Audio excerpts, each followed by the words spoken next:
welcome down to episode number 62 of the Down South Photo Show with me, Brendan Waits. And the very observant of you in the room will notice there's three people, three faces on the screen if you're watching, or there's three people in your ears or on your car stereo, wherever you like to listen to this.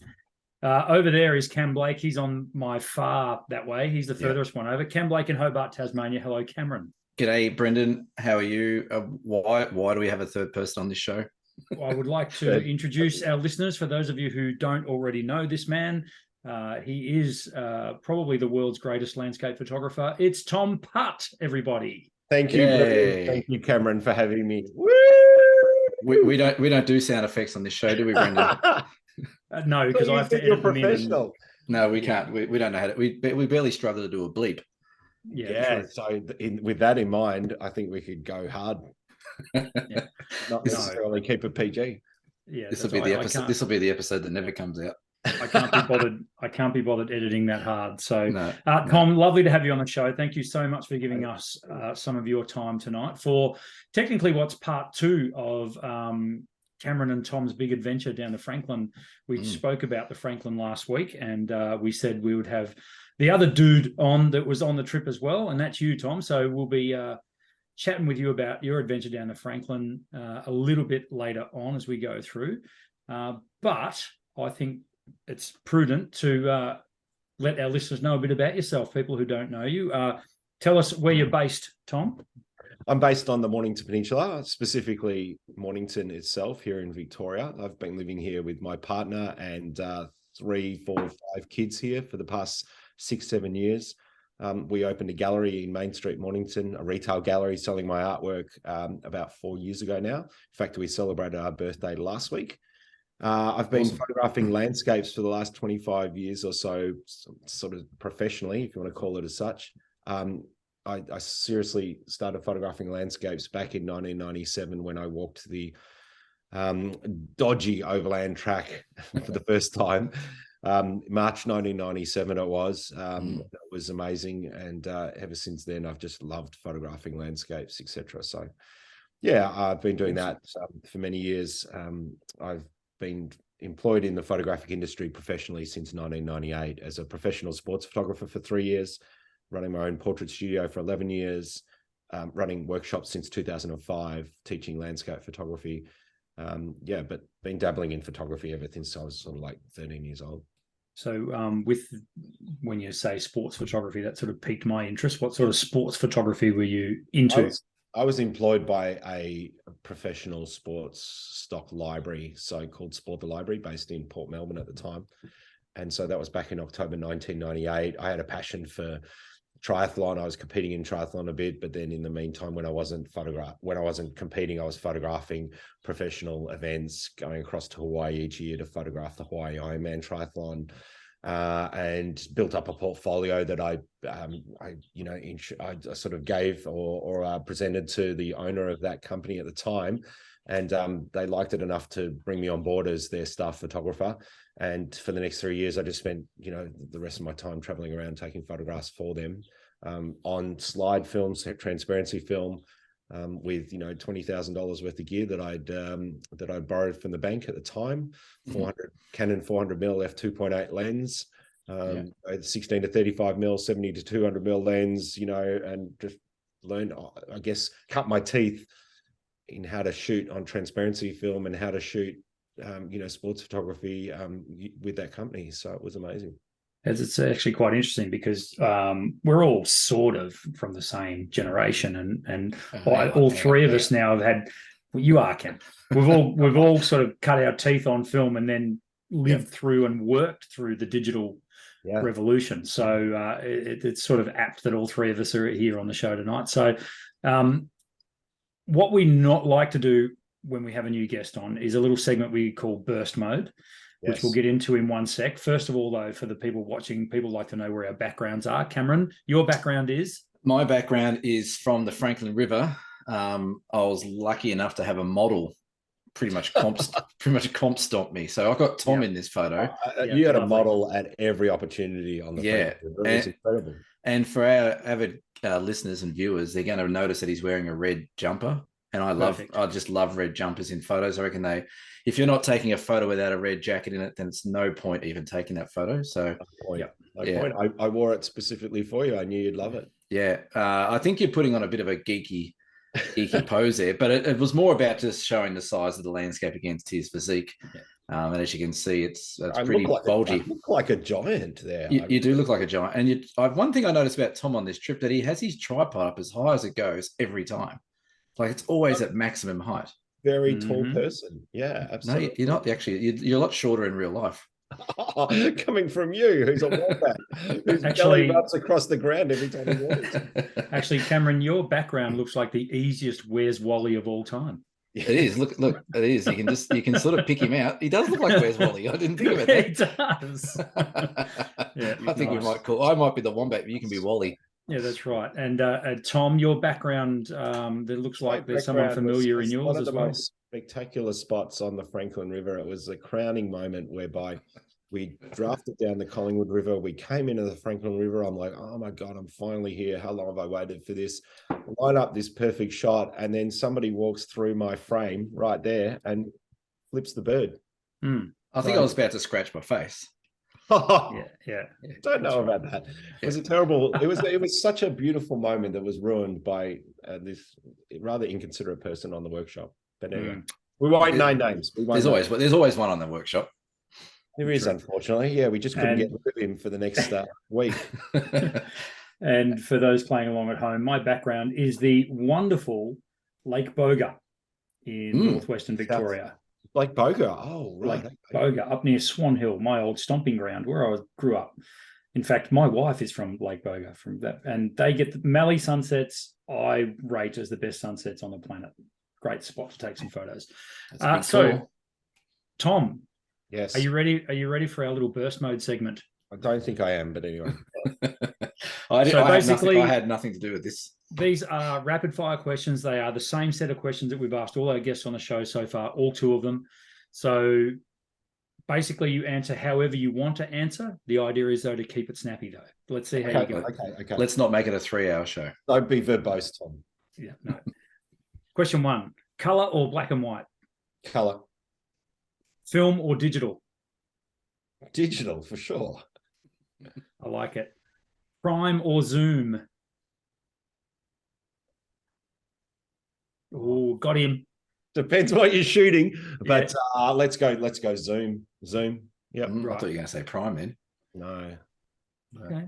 No. So it's not there's no right answers here. It's just I feel like there's a pass or fail coming up. No, it sort of does it feel like you're laying down on a chair and we're sort of, now what do you see in this picture? And what do you see? I feel like Cam is just about to pull on the latex glove, and that's why. I don't use gloves, you know that. Landscape or portrait? Landscape. Photoshop or Lightroom?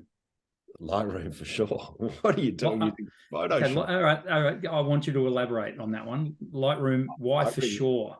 I've been using Photoshop since Photoshop version 3 back in 1998.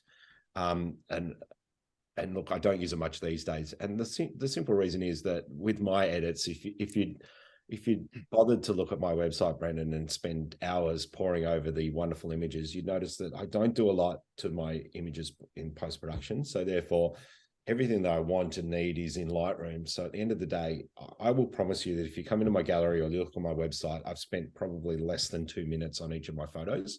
Now, some people out there who love me will probably go, yeah, it shows.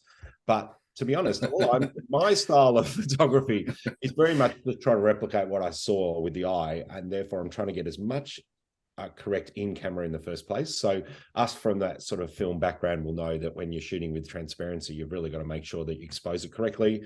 With my sports photography job, shooting on transparency film and shooting stock, which means that the client is coming in, they're literally looking at the transparency or the slide on the light box. They're not thinking of, remember, Photoshop was a dirty word back then. So they're not thinking that, oh yeah, we could crop that bit in a bit and we could lighten that, et cetera, et cetera. My boss drilled it into me that I had to get it right in camera. Perfect exposure, perfect cropping each and every time. So that's what comes through in the way I shoot my landscapes. And so therefore, when I download and I'm processing my images, I'm just tweaking the image. I don't need to go into Photoshop and do any heavy post-production work in order for it to look good. And with that, my style is not, you know, about composites or dropping in skies and things like that anyway. So at the end of the day, Brendan, no drop in skies. No. Like this one behind me. Yeah, did you drop that in? Of course not. That begs the question then, why do you shoot on digital then? If you're shooting to try and get film look, or you're trying to get that feel that it's a one shot, minimal adjustment, why don't you just shoot on film? Well, I shoot on digital because it's far cheaper, and film doesn't have that exposure latitude that digital does these days. I gave up using my panoramic film camera, which, you know, very similar to sort of the Peter Lee, Ken Duncan style of cameras all those years ago. I gave it up in 2014 when I took it to Carragini for the first time that I'd gone there, and I shot the film alongside the digital, and that's the perfect place to test those two things out because it's so contrasty. Yeah. And when I saw the results, side by side, I just went, why am I bothering? Yeah. No, fair enough. Fair enough. Excellent answer. I like it. I think I passed on that one. Tick. I'm going to give myself a tick. You keep grading yourself. That's good. I'm ahead. I'm just above the pass mark. Now this is a tricky question, but you haven't been forewarned with these. So, what would you consider to be your best photographic moment, or is it yet to come? That old cliche, that old chestnut. The best photograph is the one you're yet to take. Oh my God, that's so hard. Well, you are an award-winning photographer, Tom. I mean, you know, I'm just trying to. And you've won some rather prestigious awards as well. So, we haven't got into that yet, Brendan. We'll plenty of time for that. I was going to let you bring it up later. It's fine. We were covering that in hours 2 to 3, so so it's a bit early. I think you're on the wrong show, Tom. You know, it's funny because I was walking to work this morning and I shared with Cam this, and I read back on the text, and I actually wrote that I own the tessellated paper.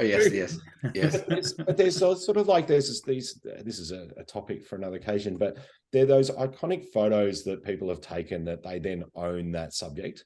Think Peter Dombrovskis, Rock Island Bend. As far as I'm concerned, Ken Duncan owns Mitchell Falls because he's just got this brilliant photo of it. No one's going to get it better.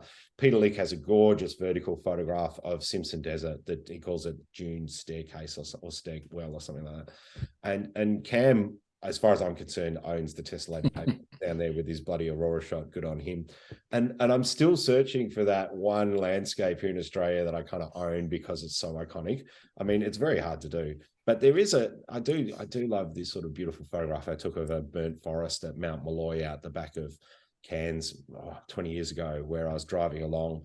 It had been a really long day. My wife was totally over the fact that we kept on stopping for photographs. And yet through this burnt forest, I saw this sort of flash of orange, and it was one of these gum trees that sort of hadn't been affected by the fire. And all that had happened is a beautiful orange bark had peeled off the tree, and it was all just sort of laying around on this beautiful black ash, you know, on the ground there. And I thought that was one of my sort of favorite images as such. But there's been many, there's been so many good moments. It's hard to pinpoint one. Okay, good answer. Good. I like it. Yeah, he's doing well. He's doing pretty well, isn't he? He is. Getting all hot and flustered. Do you have what you would consider a worst photographic moment? In other words, where it's all gone background. Well, yes, one just came up. When I first started my portrait studio, when my daughter was first born, one of our friends was kind enough to say, come over to our house and take some portraits of my kids and I'll pay you for it. And that was one of my first jobs, and I was very excited, very nervous. Thought I was doing a good job until my cards filled up and I didn't have any more spare cards. And I had to ask them if I could download the photographs onto their computer at home in order to keep photographing their kids. It was just so embarrassing. And then I had to go back over to their house, get the photos off their computer, delete them so that they weren't keeping them, because the intention was that I was actually going to sell them prints afterwards. It was a disaster. It was like, oh my God, I can't believe I've fallen into this rookie mistake. But anyway, yeah, that was probably pretty nice. Brendan has a great tip for that, don't you, Brendan? Always keep a spare memory card in the car or in your bag. Just buy one cheap and just leave one in the bag somewhere. 20 years ago they weren't, but no. I remember the first card I bought was off eBay. Is a 128 megabyte card, compact flash. And I bought it from some guy who was selling them out of his home for, I think it was $190. Brilliant. Yep. Cam, what was the first memory card you bought? First memory card? It would have been an XD card for the Olympuses. Olympuses. Olympi. An XD card, it would have been only like 16 megabyte or 32 megabytes, something like that. My first memory card was a smart media card.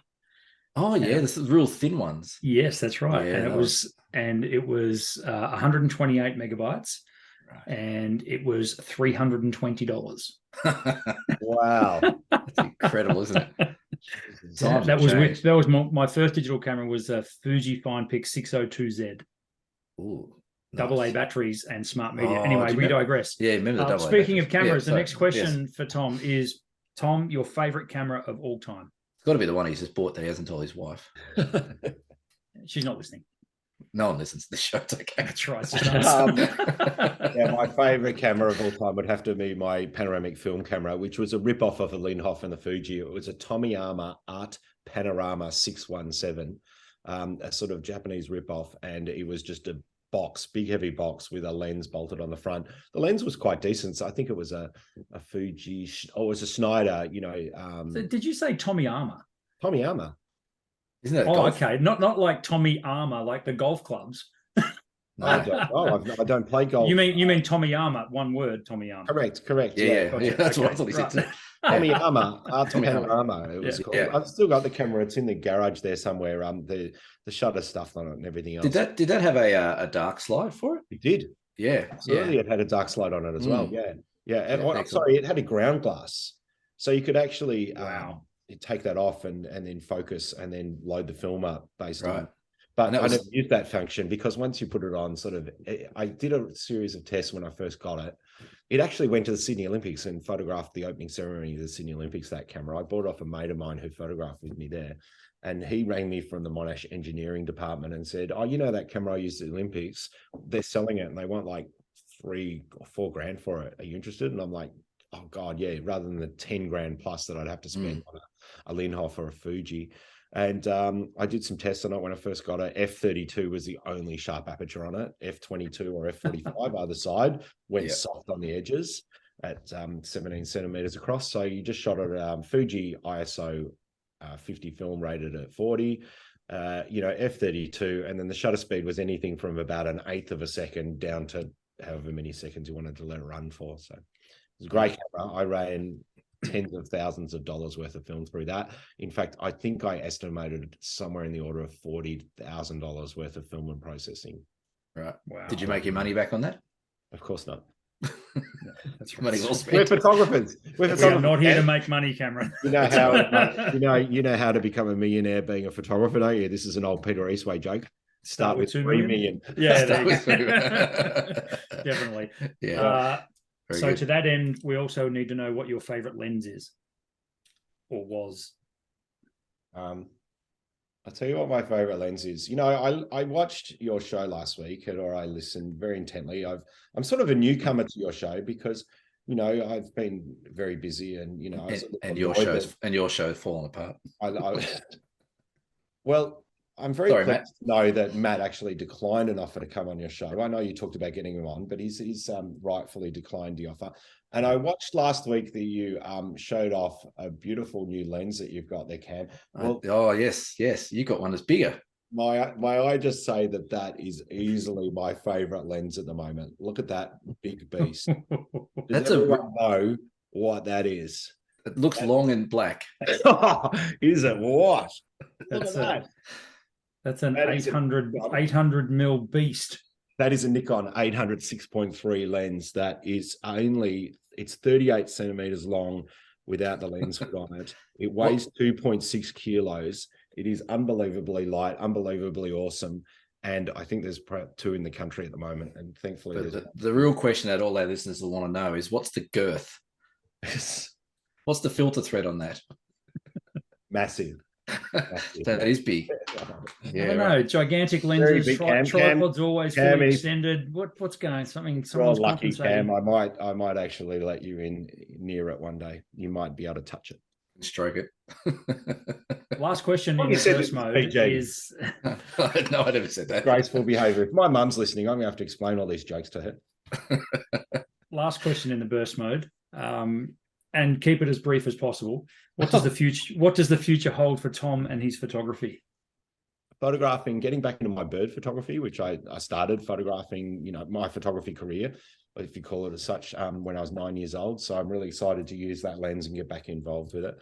Particularly floating hides. So I love the idea of not just going out and shooting any type of birds. I'm going to specialize in photographing from a floating hide. So you're at eye level with the birds. I love that. Right. Love that book. I reckon that 800 lens is going to come in very useful. I reckon it's going to be awesome.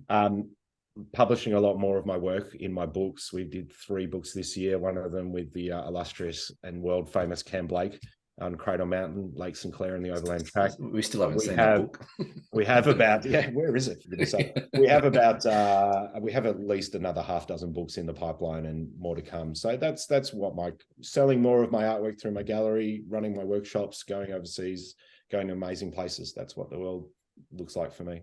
Brilliant. Love it. Now, if you want to see lots and lots of Tom's stuff, obviously he will be linked below. Your website address, Tom, is?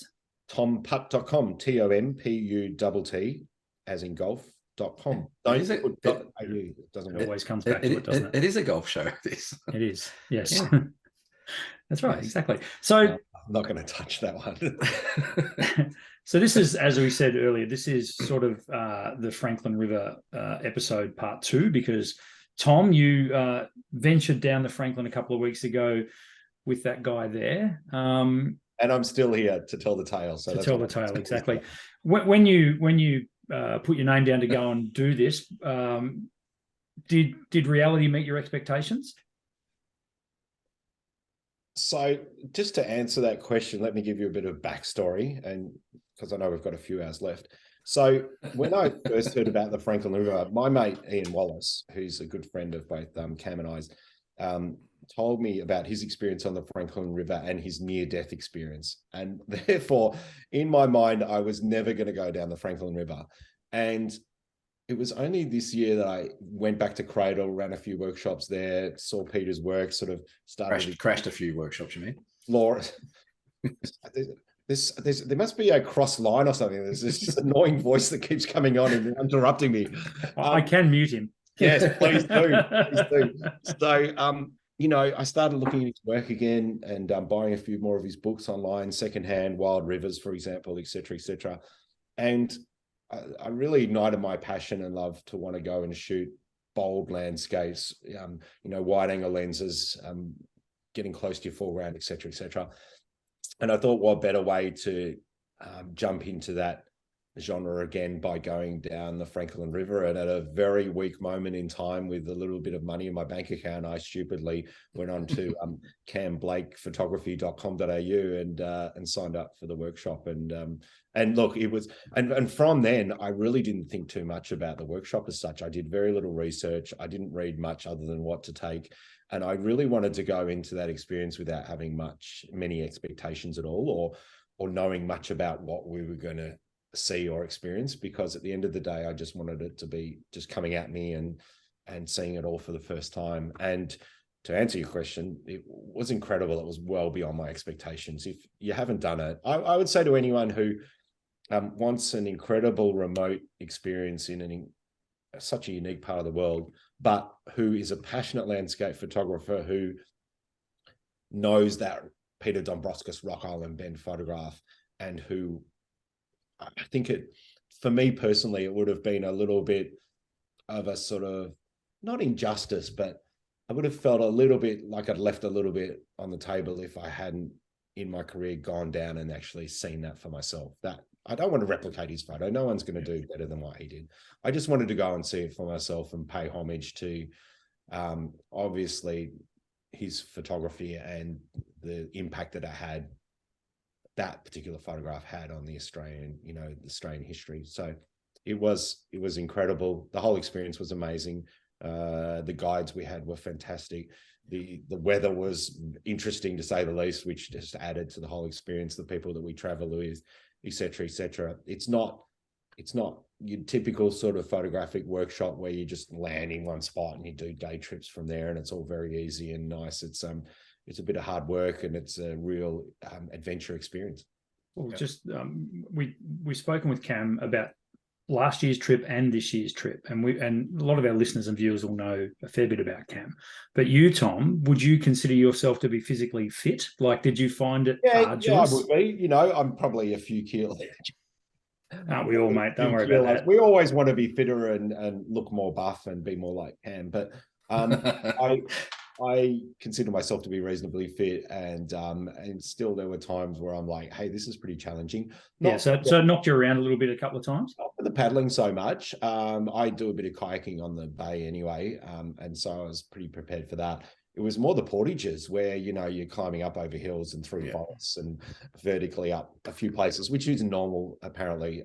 We just had an interesting experience at Rock Island Bend where the river had risen about 1.5 meters, and it wasn't physically possible for us to get the raft through there that day.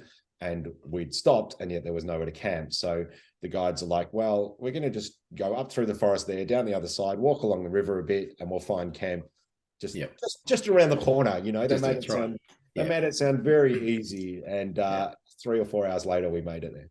Well, it's funny if they told you exactly how it was going to be, you probably wouldn't. No, we probably would have done it. Yeah. Well, this is the beauty of the trip as well, is that it's a little bit like the overland track, you know, in a way that you have no real choice but to keep moving forward. And on the river, even more so, because on the overland track, you can always just turn back or take a side trip out to a road or something like that. But on the Franklin, you don't have an exit plan. Like, there is no exit plan apart from what we saw at one of the trips, one of the camps. Someone had an exit plan, but pretty much you are just going from camp to camp to camp. And what Tom was referring to at Rock Island Bend there, out of myself, who's done it a few times, but the guides and the other group guides that joined us, there was a combined 250 trips down that river. And not one of them had done the portage around Rock Island Bend that we ended up doing. So that's how high the water was. That's how crazy the water was, to the point that they went, well, we can't camp here. The water's not going to drop in time. We need to portage around this section. And as I said to a lot of people in the group, where we at Rock Island Bend to camp in the raft is seriously 5 minutes in the raft. It took us 3-4 hours to portage around and walk down to camp. So that's something I love about the trip, is that there's no guaranteed anything along the trip. You know, you get to Rock Island Bend, you're not guaranteed to get a good shot of it. You're not guaranteed to get the perfect conditions or whatever it might be. But every day is different, and there's no real guarantee, which I love. So it was pretty full on. But I must say, there was a couple of moments, like Tom and I actually weren't in the boat much at all. We only had, I think, 1 or half a day in the boat together. We tried to avoid it. We tried to avoid. And it was that trip that was either going to make or break us. So we decided that we were probably best to be separated. But let's just stay far away from each other. But the one time that we were in the raft was when the high water was on, and we had to get from one side of the river to the other side. Like, we're talking 30 meters, 40 meters across the river, right on top of this practically a deadly rapid that was flowing like you'd never seen before. And our raft we had to paddle across the other side and then grab a rope from someone on the other side to pull us in. And that was about the only, I think, if there was something that strengthened Tom and our friendship, it was that moment there when we were paddling like nothing else. And I remember Tom looking at me and me looking at Tom, was like, paddle, mate, just paddle. Oh, we were shouting at each other, go Cam, go! We've just got to make it across. So it was life or death. It was almost life or death, but awesome. It was good fun. Yeah, brilliant. So Tom, yes, let us all in on the equipment that you took, photographically speaking. So as Cam alluded to last week, a Pelican 1400 case with 2 Nikon Z7s, one with a 14 to 30 mil. These are full frame f4 lens, and then the other one with a 24 to 120 mil f4 lens. And I've been shooting with that system now for about 18 months, and I love it. I think off and on. I think the Nikon may have been in and out of repair a couple of times. They're not sponsored by Nikon. It's okay. For those who don't know, I took them on the overland track when Cam and I were sort of, well, I needed a sort of like to get away experience this year, and decided to go and walk the overland track again and celebrate my 25 years in photography by going back and doing the overland track again solo. late August it was this year, and I took the 2 cameras with me, but one of them was playing up and the lens wasn't sort of connecting to the body properly, so the aperture wasn't coming up, and it wasn't allowing me to shoot. And like the night before I left, I was checking the cameras and I'm like, oh Jesus, hold on, no, this is the one playing up. I've put the lens on the wrong camera, so I swapped that, got on the track, and went to go and take my first photos and realized that that camera wasn't working. None of the lenses were working. And the only way that I could get it to work was sort of like multiple times taking the lens on and off. I found that if I licked my tongue and I licked the and moistened the contacts, made the contacts all moist, that it's kind of worked. It was a disaster. And in the end, I'm camped on the summit of Cradle Mountain in about 2-3 foot of snow by myself on the first night, and I'm messaging Cam going, by the way, do you reckon you could meet me at the Ronnie Creek car park tomorrow morning, bring your Fuji, and I could race down and meet you and we could do a swap over of cameras? Because the next week I'm carrying this camera with 2 lenses that's basically useless. Doesn't work. My other Nikon, I'd already said to Mary, my wife, I'd said, send that off to Sydney and tell them it's stuffed and I don't want it back. And this was the second time that I'd had to repair it. So when I got home from Cradle, I shipped everything off to Nikon and I said, I don't want it back until you've worked out what the problem is. And they were very good to me and they explained it all. They very much looked after me, and thankfully it hasn't played up since, but it was they worked very well down the Franklin. This is so refreshing, Brendan, because usually we're hanging shit on Canon. But now we've just got Tom on here, and he's hanging shit on Nikon. That's great. Yeah. No, Hmm. we hang shit on everybody. It's fine. Exactly. So long as they don't sponsor the show, let's go to town. No, we're never getting sponsors on this show. I'm proud of you for sticking with the Nikon and taking it down the Franklin. So the 2 lenses. Can you tell me again the 2 lenses you carried? Yeah. So I recently switched over from. I had Nikon D800s back in about 2014. That's when I jumped ship from Canon. I'd used Canon for 20 odd years. And then got jack of them not upping the megapixels, because us as landscape photographers always want more megapixels. So I went from a Canon 5D Mark II to the Nikon D800s. I had 2 of those. And then I went to a Pentax 645Z medium format digital, which I loved, and got great results for many years. I killed 2 of those, drowned both of them. And so then I went to the Nikon Z7 system, and I never thought that I would own f4 lenses over 2.8 lenses. You know, I'm a bit of a camera snob, but I spoke to Jeff Murray down there in Tassie and a few other people, and they were just amazed at the quality they were getting out of the Z7 along with those f4 lenses, because I found that as I was getting a little bit older, even though I look extremely young, that I couldn't carry the weight of my f-stop bag with all of the crap in it. These days, 15 kilos, whatever it might be, just to go out for a photographic shoot. So I wanted a system that was lighter that I could carry when I'm doing a whole lot more sort of hiking around. So the sharpness on those 14 to 30 f4 lens and the 24 to 120 f4 lens that I use primarily for my aerials is fantastic. And of course, I wouldn't use them if they weren't sharp. Yeah. Now, when you're on the Franklin, and clearly there's limits, you can't take everything, of course.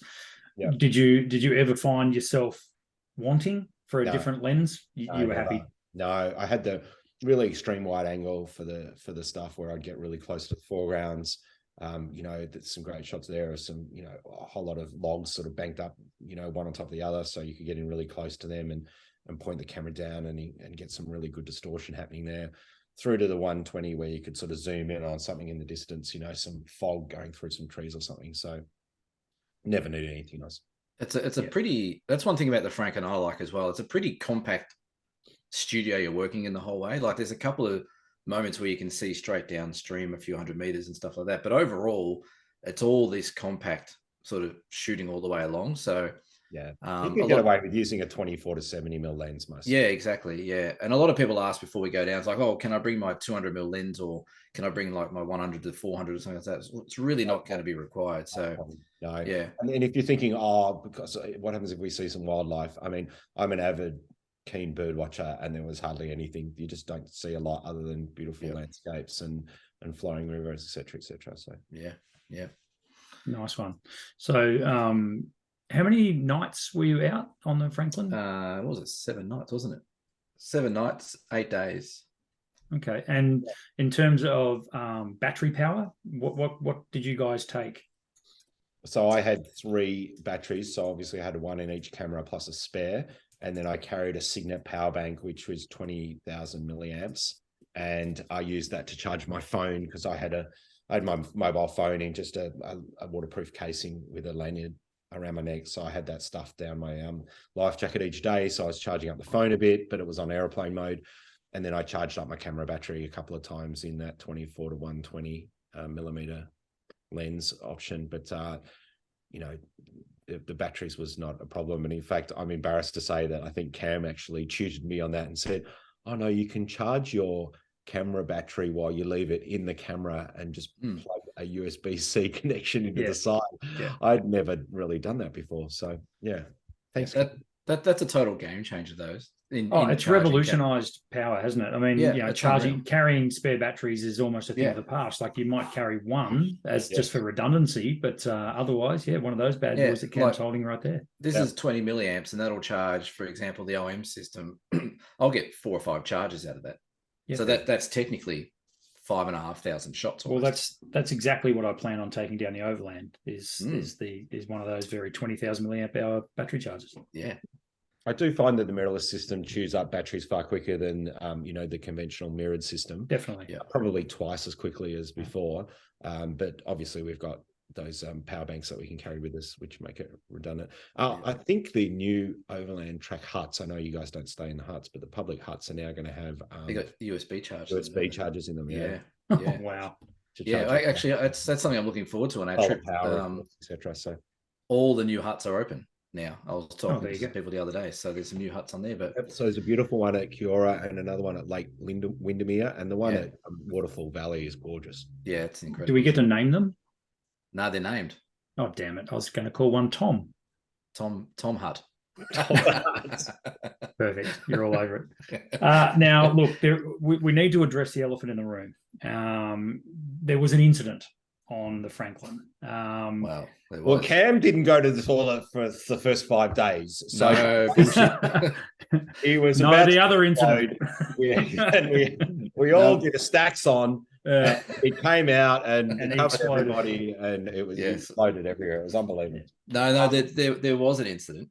There was an incident, and to be honest, so I'm gonna just hand it over to Cam and Tom to tell you guys about the big moment on the Franklin trip this year. Let me just say this: that the last 4 remote trips that Cam has run down the Franklin and down Cradle, he's had one of those little buzzy flying bird thingamybobbies follow him every time. Yes, he's jinxed. So the mechanical bird once again made an appearance on the Franklin River. So when we got to Rock Island Bend, as Tom's mentioned, we had a lot of river water going down there. It raised 1.5 meters, almost 2 meters in flood. So when we did our big portage around to the campsite near Rock Island Bend, it was too much water to actually move the boats through. So the boats actually stayed up the river overnight. So we hiked all our camping gear and a bit of food and a bit of stuff for cooking and stuff like that. Tom made a very smart decision and stuck his 2 Nikon Z7s in his actual hiking pack, so to speak, in regards to that. So they gave us an option that if you want to bring your camera, they've got to go in these bags. However, they did say lighten your load as much as possible because you will be carrying it on your back. Yeah, that's right. Anything that you don't absolutely have to take, please leave it behind. To which I put my 2 cameras in the bag. Yeah. So he did the smart thing because I think he got some great photos when we finally got around to it. But so what happened is we ended up marrying up with another commercial group on the river. So they had 2 rafts and we had 3. So the 5 rafts actually stayed upriver overnight. We walked down to our camp. We had it all set up. We had dinner and that was all fine. So what they were waiting for is the river to drop in level. So the next morning, all the guides could go up and get the boats and bring the boats down through the rapids.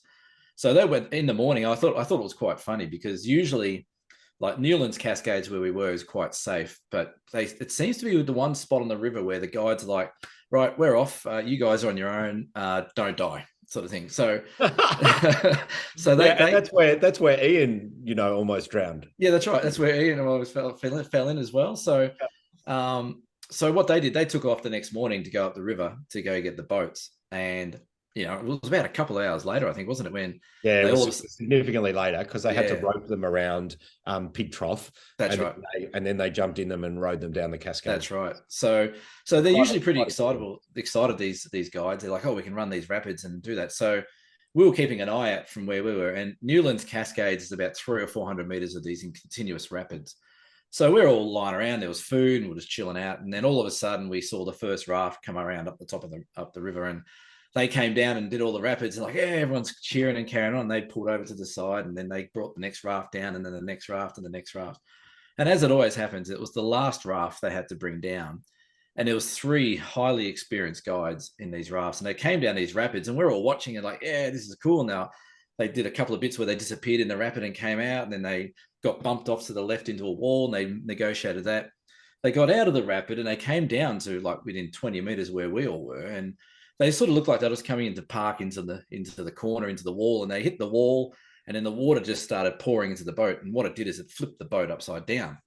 So all of a sudden you've got 3 guides and a boat upside down, floating sort of down the river in sort of still pretty strong river current.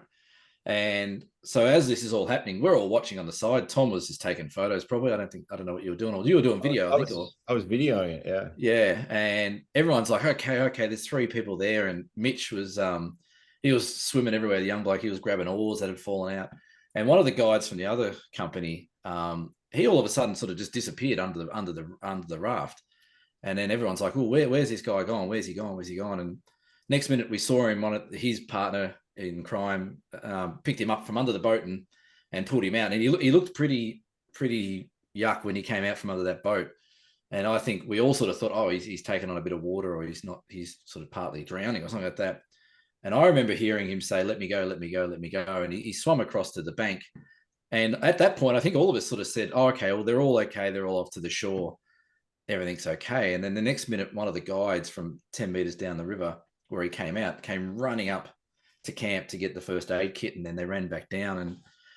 And so then we found out that he'd actually got his hand caught under the D-ring on the rope around the life rope of the raft. And he'd actually severed the top of 2 of his fingers off that hand from the pressure of the boat under there. So unbelievable. So on our group, we had Joe, who is used to be an emergency ward nurse. So she was right onto it. They all have first aid training and things like that, the guide. So they all went down and tended to him, and we're all sort of hanging around thinking, okay, what the hell's going on here?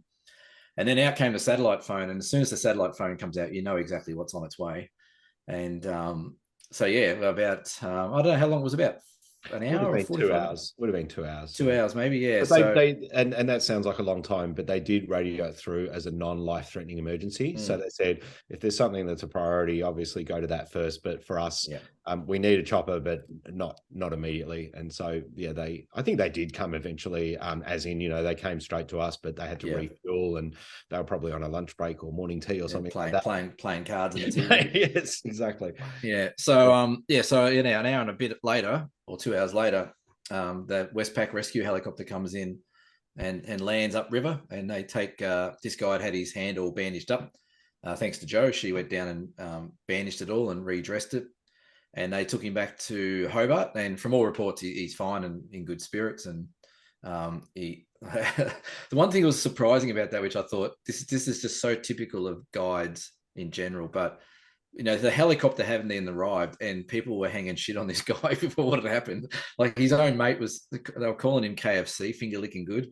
So they were getting right stuck into him, which I guess sense of humor is a way to deal with trauma as well. But so yeah, it was another helicopter rescue. And funnily enough, the winch operator on the helicopter is the same guy that winched me out of my rescue all those years ago. He sent me a photo a couple of days later from the helicopter looking down on the rapids from where we all were. So, but the guide's fine. He'll keep guiding. He's all recovered. And but yeah, it was a bit of drama, a bit of action. And I know Elias, who runs the company we were with, when we got back to his brewery in New Norfolk, he came up to me. He said, "Look, between here and next year, can you just go on maybe someone else's trip or another company's trip, just so you don't have a helicopter?" Because we had a helicopter on our last trip last year. So, but it was pretty exciting. Yeah, I think what it did do, Cam, is that it sort of like made people realize what we were undertaking. Yeah. And sort of just didn't let us get ahead of ourselves. Yeah, it certainly grounded. Because we were, you know, like day 5, day 6, we only had a day of paddling left. Yeah. That wasn't a dangerous day anyway, but it kind of just reminded us of the fact that anything can happen in that part of the world, that's for sure. Anyway. Yeah. And the funny thing was, I was explaining to Brendan offline, and obviously, Tom, you knew what happened last night with my young boy and the emergency we had halfway through our chat. Yeah. It actually almost took an hour for the ambulance to come 10 kilometers from the Hobart Hospital here to my house. And I was thinking last night, I was in bed trying to settle my brain down. I'm like, it took almost just that long to get a helicopter into the absolute middle of nowhere to pull someone out. And yet locally, it's hard to get an ambulance to a residential house. So it just goes to show just incredible how the Westpac helicopter crew run. And I think what you're trying to say is if you have a medical emergency at home, make sure you ring the Westpac helicopter. Well, it probably would get there. You'd probably get there quicker. So get them to land on your local helipad and you'll be fine. Yeah. Surely I get frequent flyer points or something like that. Yeah. So yeah, that was. I think from now on, Cam, whenever you set out on any walk, just give Westpac Rescue Chopper a call. Yeah, just let them know your intentions. Put them on standby. Well, the funny thing is, Brendan, the next trip I'm doing that might require that is the one you're coming on. Fantastic. Hey, Brendan, have you been down the Franklin River yet?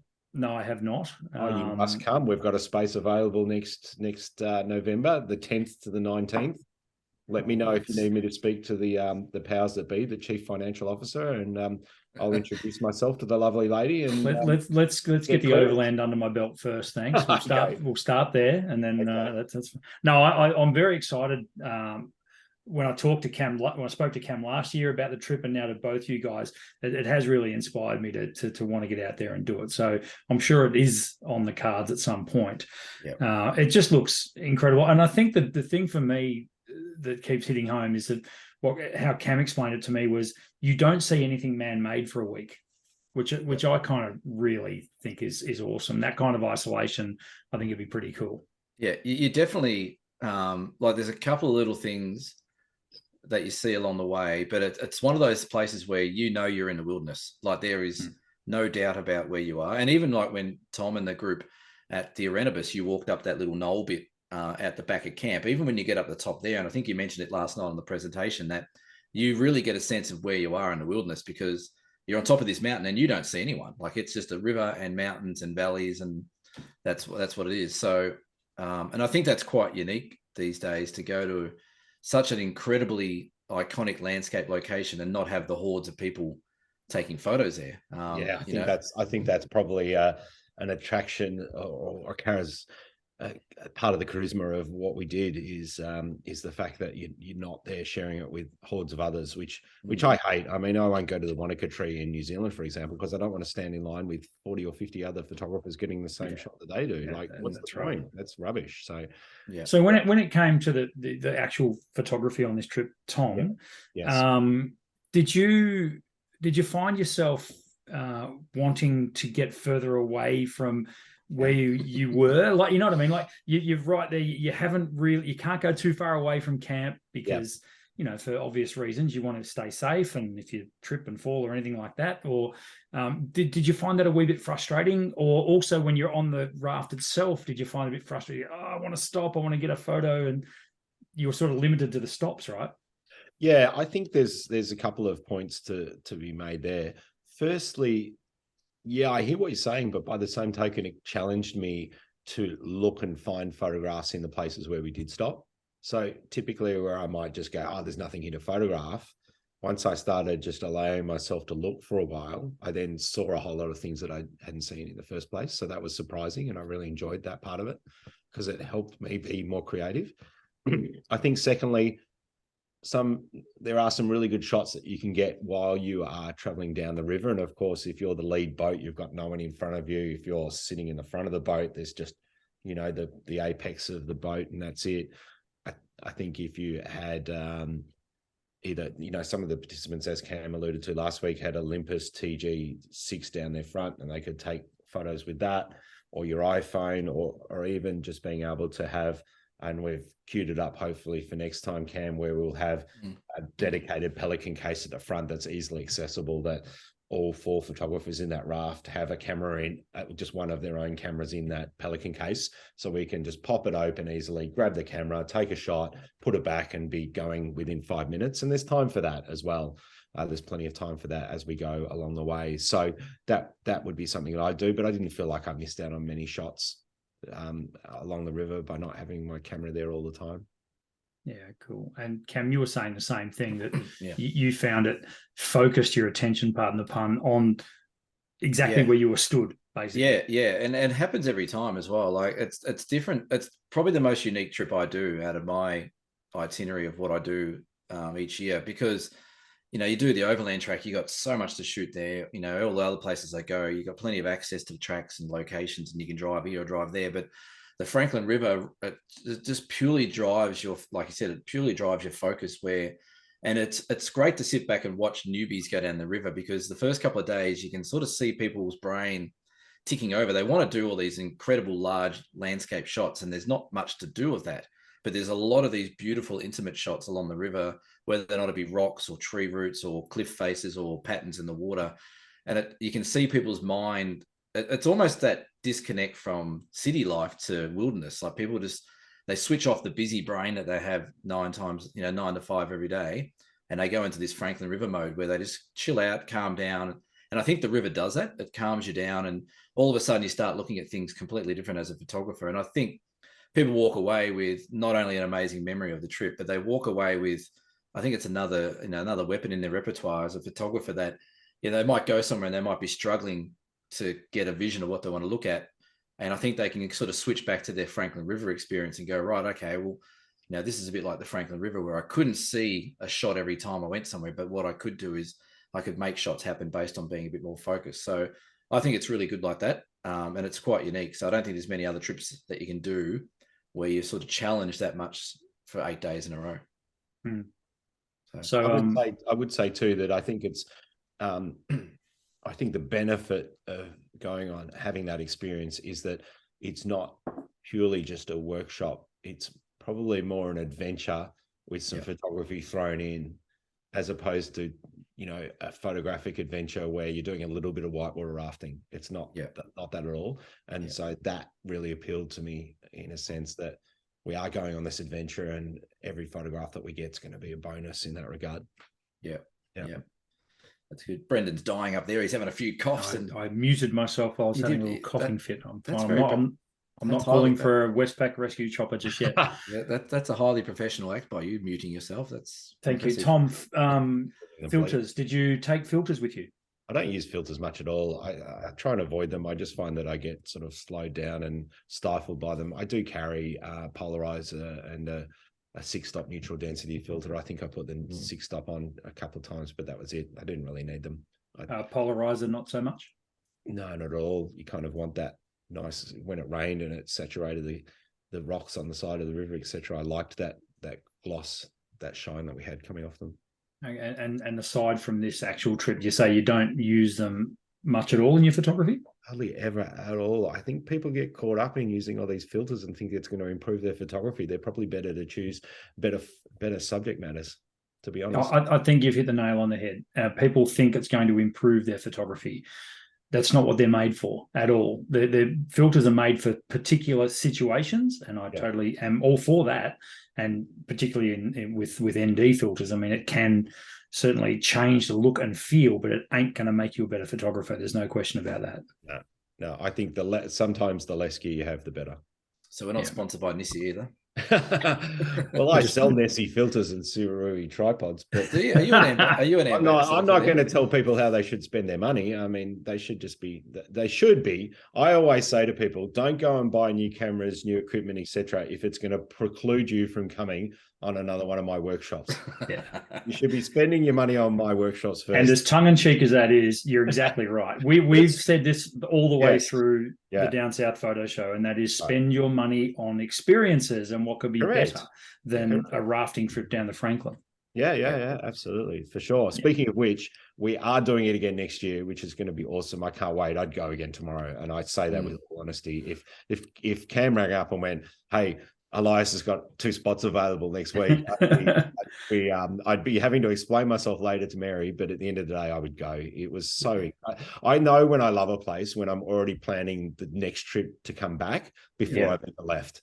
And you know, Cam and I were talking about it on the bus on the way there, and we already hit Elias up for dates for next year, etc., etc. So, we do have a couple. The book's mostly done. We're going to do a book on the Franklin. We're going to do a book on the Franklin as well. Apparently, I'd already started laying it out. Like the day I got home, we were about 80 pages in already. But it's the 10th to the 19th of November next year, 2023. So the 10th to the 19th of November, and we have a couple of places available. We only have 8 participants coming, or are allowed to have. We space for 8.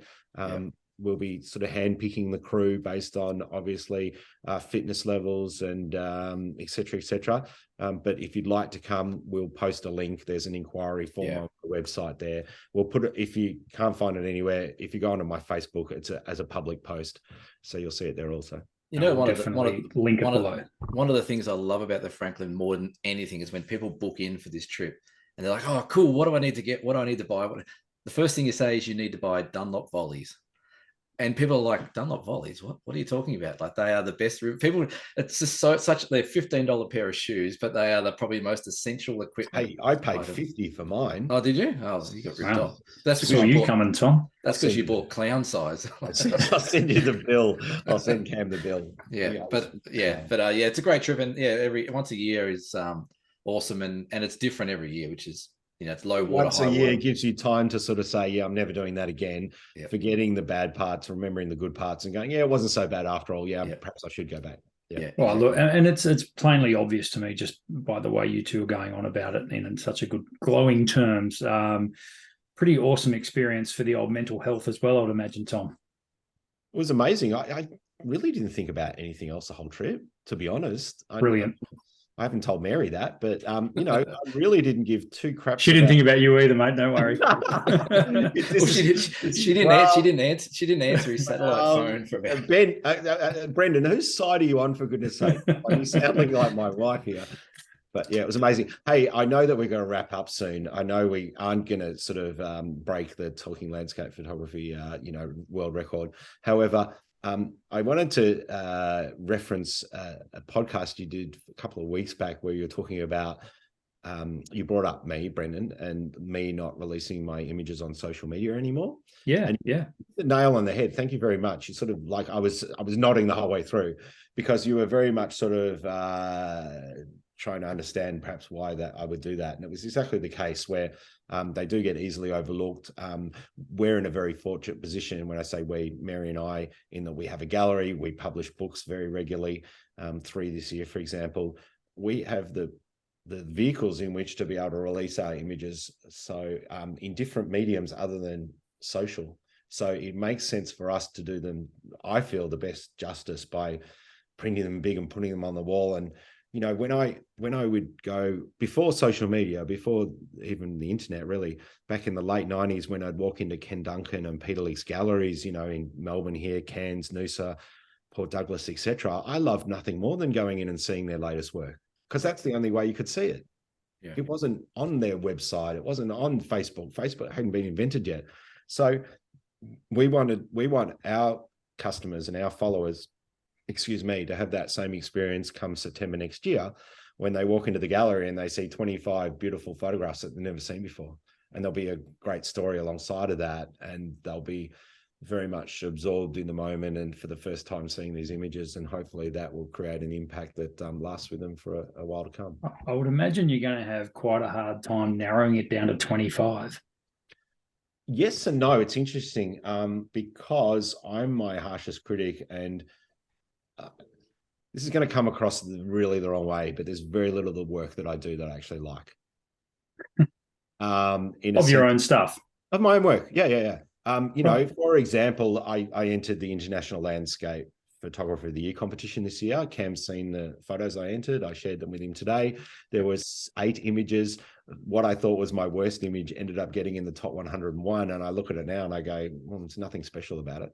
You know, maybe I liked it at the time, but I look at it now and I probably wouldn't even print it to put in this annual exhibition. So it's hard for me to choose choose the ones that I really, really like, because I do sort of look at them perhaps initially, go, oh, that's quite nice, but then get over them very quickly and want to go out there and take a better photograph. I'm one of those people that's never satisfied, and that's not a great sort of position to be in, because I'm always I completely disagree. I think it's an excellent position to be in. You're constantly going to be pushing yourself. If you're your own worst critic, I mean, for the example I'll give you is, and we're all married. My wife looks at my photos and she, you know, her take on my photography is completely different to my take. Yeah. And I'm so, this is going to sound terrible, I'm so sick of my own backyard. It's because I'm here all the time.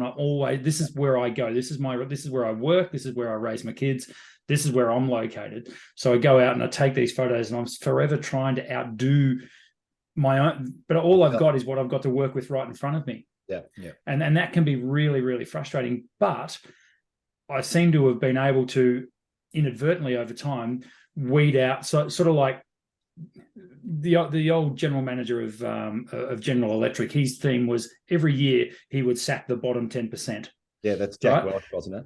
Yeah. That's it. And that's kind of like what I'm doing now, is I'm literally getting rid of the bottom 10% of my photo, getting them off my website, getting them, and of course over time that builds a better, in theory, it should build a better gallery, right? Yeah. I always say to people that did that make any sense what I just said? Doesn't matter. No, it does. And I always try on that business side of things, because I'm probably more passionate about business than I am about photography.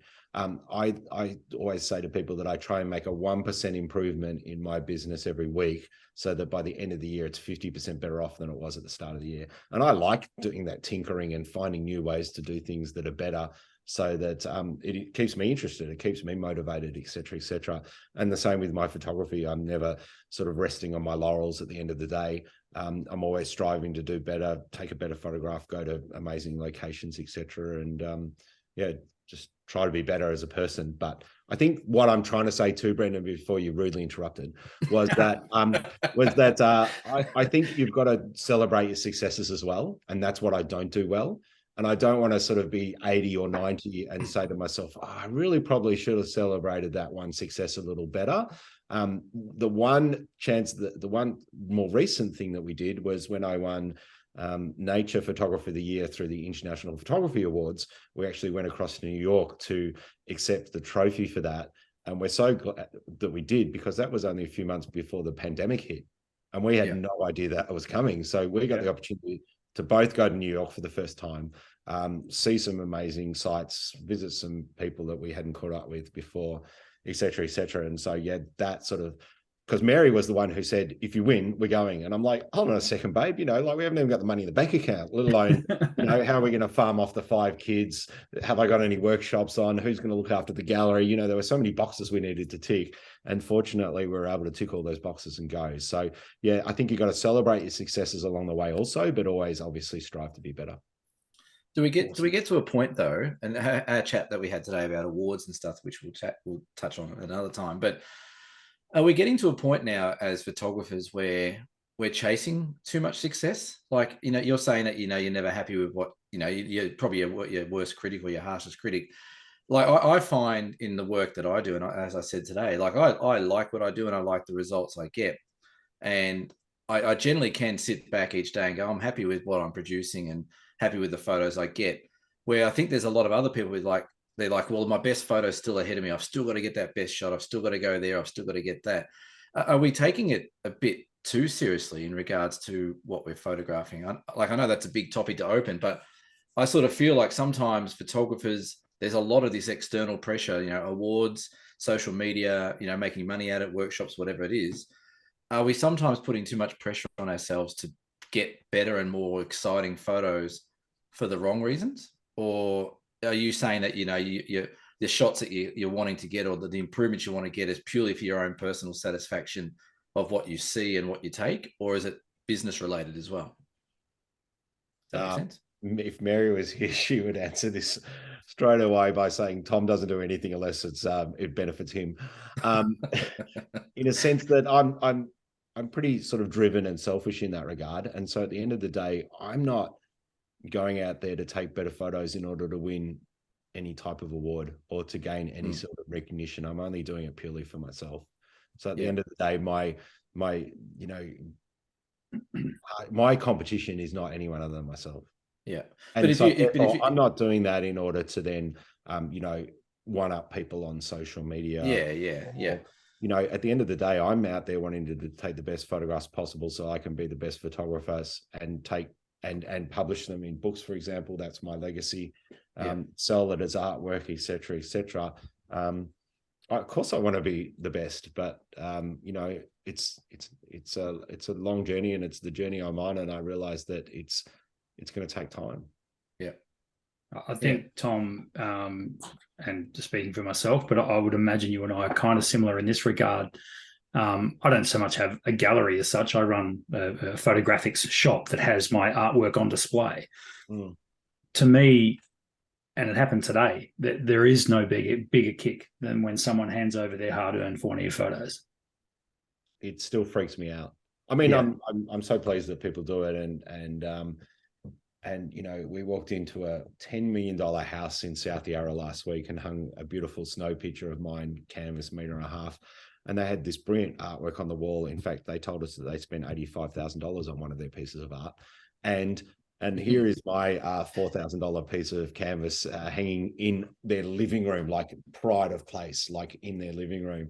And that was a bit of a wow, pinch me sort of moment where you think, shit, wow, I should have charged them $80,000. That's right. No, not at all. No, not at all. Not at all. It's more just, like I'm honored that, you see, when I take a photograph, I'm not taking it for anyone other than myself. I'm not thinking, oh, great, I'm going to be able to put this in the gallery and I'll sell heaps of them. Yeah. It's just coincidence in some respects that people like what I happen to like. Yeah. See, that's a big hurdle too, because at the end of the day, when you're trying to sell something commercially like photographic art, A, they have to know about you. B, they have to like the photograph. C, they have to like the price. There's so many hurdles that you have to, or boxes you have to tick, I should say, for people to actually then hand over their hard-earned, that really it's not an easy sell. Selling art is by no means easy, as you know, Brendan. And so therefore it is a real feather in the cap, I guess you'd say, for anyone who decides to put your photo that is so personal to you on their wall that they're going to be looking at every day. It kind of freaks me out. I love it, and I've been lucky enough as well to be able to deliver pieces to places and hang it for them and all that sort of stuff. And that's such a thrill. It's such a buzz to see, or even if they just take a photo of it and send it to you on Facebook and say, "Hey, this is your picture. How awesome does it look?" and all that sort of stuff. That's, to me, that's almost all I need. I've always thought I'm not good enough to enter these competitions and all this sort of stuff. And to be honest, I just don't have the time for it and can't really be bothered. But as I say, I think I get enough out of it when people, hand over their coin for it. And I think that's, to me, I think that's the ultimate. I think that's very cool. Yep. And by the way, we've sort of alluded towards competitions and other things as well. Competitions aren't the be all and end all. They're not for everybody anyway. It's just it's one yardstick, one way of measuring yourself perhaps against others, but that's not the only way. And do you need to compare yourself to others? No, we don't. No, we just need to be happy with what we're doing. No, I think what I was alluding to before, I think you've just answered it in your previous response there about that you still shoot for yourself. So you shoot what you like, what you see and what you like. And I think I think there's a bit of a differential between landscape photographers now. I think there's a bit of a divide, so to speak, or a fork in the road where some of us are still going down that track. Oh, that looks lovely. It's a beautiful time at the moment in time, and beautiful light that I want to capture because I like it. And I think there's other people that are like, well, I've got to take these photos because I know they do well in awards, or I know they'll sell better, or I know this, or I know that. I think that's go on. Sorry. Yeah, I was just going to say, I think there's two different paths that people are taking, and I think that's I want to stay on the path where I take photos because I like what I see and I like the moment, or it's a special moment to me, or the Franklin River and moments that we really enjoy, as opposed to shooting because that's the way things are going, or that's the trend that's happening, or stuff like that. I think that's the wrong way to go about it as a landscape photographer. Yeah, I think that's just set for you're going to end up failing. There's no happy ending in that regard because trends change. Yeah, if that's right. you're chasing those trends the whole time, you're probably going to be, catching up to the trend, and before you know it's changed, then you have to change tack again. Yeah. And I think you're doing it for the wrong reasons. It's a bit like trying to shoot stock. You're either shooting stock because you're really good at doing it, or you're shooting stock and you're doing it really poorly because it's not in you to do that. You're shooting for other people and other purposes as opposed for yourself. So to me, it's always been the rush of being in a spot, particularly this is where we're so lucky as landscape photographers. We get to be in these fantastic parts of the world, and we get to also capture it as well. Yeah. And I keep referencing back to my Mungo trip last year. I think that was the last time I genuinely got high on the moment of being there and also getting to capture it. So it's not just seeing it, it's actually having the skills, having the knowledge, maybe a little bit of gear as well, but it's mainly the skills and the knowledge and knowing how to capture that scene. And in some ways, showing off that talent as well, that there's a bit of ego there as well. For me, personally speaking, I like, being able to say, I was presented with this moment and I had the ability to capture it. I really enjoy that side of things as well. I at the end of the day, the overriding factor for me though is that high that you get when you're just in this amazing sunset or amazing waterfall or wherever you happen to be. Like that's it. That's it in a nutshell. For Mother Nature's the winner, as far as I'm concerned. Like the stuff, and one of the nicest comments anyone's ever said to me was a friend in Melbourne, where I think I was showing some photos of where I've been, and they just said, geez, you must see the world in such a beautiful way as opposed to people who don't take photos. Yeah. And I never really thought about it until a few months later. I'm like, well, yeah, we do. We are more attuned. We're tuned into those beautiful moments of light and weather and moments in Mother Nature that some people just look at and just, drive past and don't think about it. So, we should have a really good mindset, because all we're doing is looking at these beautiful things all the time, or searching for these beautiful moments. So, yeah, we're pretty lucky. Yeah. Yeah. Nice. Look, I think we're pretty close to time tonight. So I've had enough of Tom too. I have to get another text message from you again, Cam, and respond straight away. You don't respond straight away. He's like, there's expletives coming left, right, and center. He's terrible. I think I'll have to block his number. Yeah, I would. Greatly appreciate you coming on the show tonight, Tom, and sharing your experience down to Franklin. I hope you've enjoyed your time on the Down South Photo Show. Not many people get this illustrious position of, I don't know where to send the check to. If you could just let me know, that'd be not Nicola or Cannon, that's for sure. Just a tiny bit of housekeeping before we go. Thanks to everyone for liking, subscribing, sharing the channel around. Our little community is growing. Every week we seem to be ticking up in the charts and ticking up in the follows and the subscribes and all that sort of stuff. The YouTube. However, the Matt and Tom Excellent podcast is available on Podbean, Apple, all your favorite podcast places. So make sure you listen to that. It comes out. That's a massive bleep, Brendan. I was just going to say, I'll edit that out. That's fine. No worries. Terrible. No, Matt and Tom do a great little podcast. They do give us a bit of a shout out, Brendan, every now and then. Okay, so good. All right. Yeah. Well, we appreciate it. Thank you. One segment we didn't get to, two segments we didn't get to tonight was Gear Talk and Deer Cam. If you have a Deer Cam question, please send it to us at the links below. No, Tom.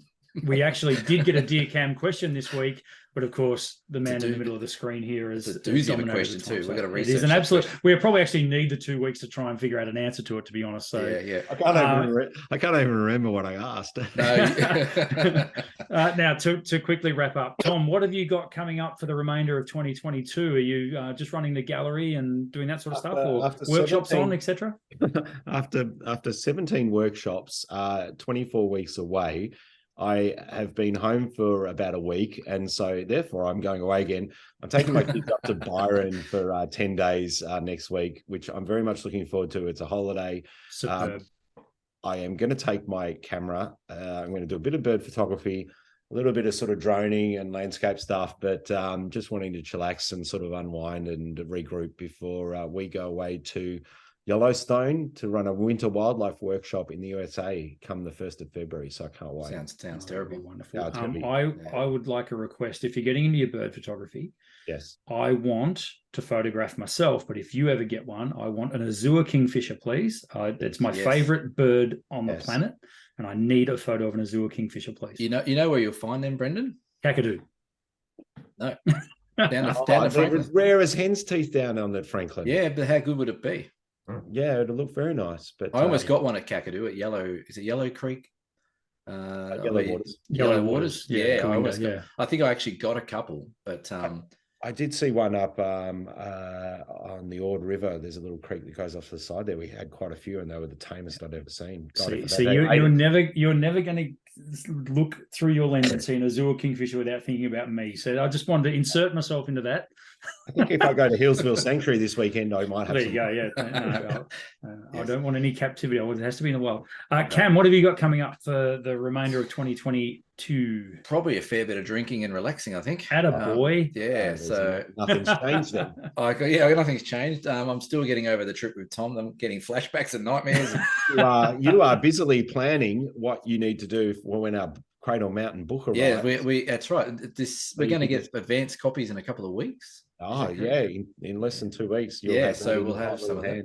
And then I am down for a copy of this book, right? Of course, yeah. Have you been on to tomputt.com and ordered your copy yet? Like I have to. Yeah. Really? Yeah. I will drop it into you personally. I would have thought that was a given. That's a long way. Awesome. That's a long way to go. That's a long way across the bay. Yeah, you know. I know. A very person close to me works on Sea Road ferries, so we can sort something out. I think the GPS will actually know how to get out of Mornington, unlike Brighton. Exactly. Where Mary, my partner, says you have to be invited to Brighton. Yeah. Brendan, I can say that because I grew up in Brighton, so I can. Well, that answers everything. None of our listeners are from Brighton. Don't worry about it. Yep. What business? Brendan, you are stretching canvases, I imagine. For those. I'm glad you put the word canvas in there. That's right. Pretty much all I do in December is get sore fingers from stretching canvases. So yes, that's going to be me for the next 3 weeks. However, tomorrow, speaking of sport, I'm off to the Australian Open golf for a couple of days. So right. Nice. Sorry, I know. Yeah, I can't wait. So that's actually not that far from Mornington. I could jump in the car and come further down, I suppose. Which course is it at? It's at 2 courses. It's at the Victoria and it's at Kingston Heath. Oh yeah, they're not far down the road. I'll be up that way tomorrow. You should pop into the gallery. First time ever the men's and women's Australian Open are running concurrently. So it's going to be a group of men off a tee and then followed by a group of ladies. Oh, that is a great idea. Exactly like they do at the Vic Open here. Could they not play against each other? Haven't they done that? They've done that in tournaments. That has been done before. Absolutely. Yeah. Brendan, did you see the Herald Sun today with the guys on the golf course arguing? Did you see that? I have seen the full video of it, and we won't go there. What a beautiful example of golf etiquette. That was at the Cranbourne Golf Club, I believe. So not far from my part of the world. Crazy. We'll send you a link, Tom. You'll have a good old laugh about that. I heard about that. That is it for episode 62 of the Down South Photo Show. Once again, Tom, thanks for coming on. We will see you guys next week for episode 63. Bye for now. Cheerio. Thanks, guys. See ya. Bye.